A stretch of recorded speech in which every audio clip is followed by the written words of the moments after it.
Dahil gabi-gabi na lang po lumalabas yung mga lumilipad na anay. So yan po, pag dating po ng kinabukasan ay tinanggal po natin.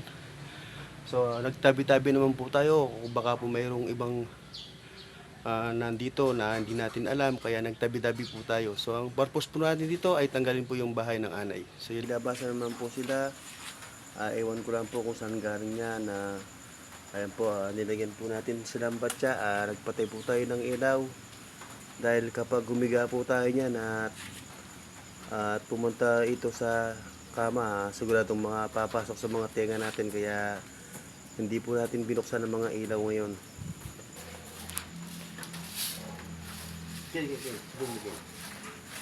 Yan, nalagyan natin siya dito para mabawas-bawasan.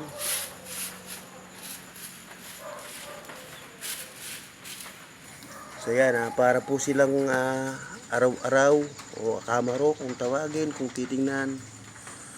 So yan, pagdating ko dito sa bahay, nandito pa naman yung mga sisiw. Wala ko anong mga kinakain nila. Yung pala ay pinupog na sila ng mga may pakpak na anay. So yan, nakita po natin kung saan po nagmumula yung mga anay. So yan, dito po sila pala nagmumula. Yung mga hari ng anay. Dito sa may punso.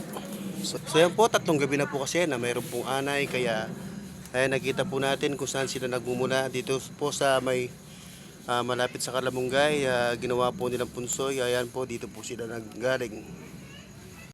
So yan po, sinubukan po natin sunugin yung mga anay. So yan po, tabi-tabi po, anay po ang sinusunog po namin.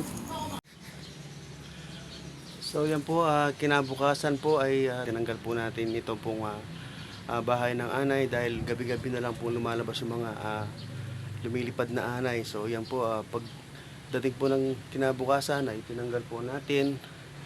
So nagtabi-tabi naman po tayo kung baka po mayroong ibang nandito na hindi natin alam, kaya nagtabi-tabi po tayo. So ang purpose po natin dito ay tanggalin po yung bahay ng anay. So yun lang.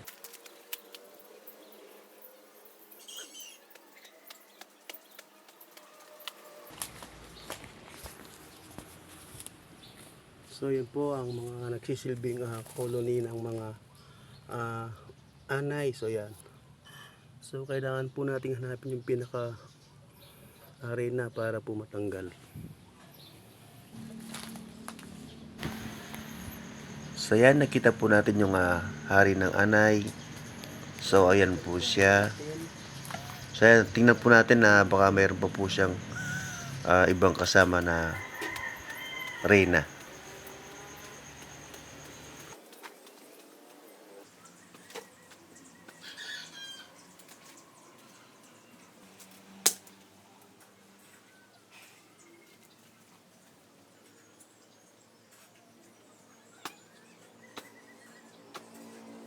So yun po, tapos na po yung pag-ano natin dito sa nanay. Ang nakita po natin, pinaka-reyna nila ito. So ito po yung pinaka-reyna nila.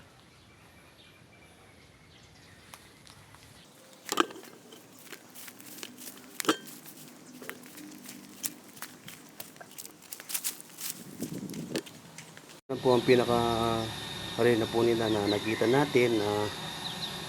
So yan lang po siguro at wala na po siyang iba. Siguro sa isang ganun na colony ay isa lang po siguro ang ginagawang arena.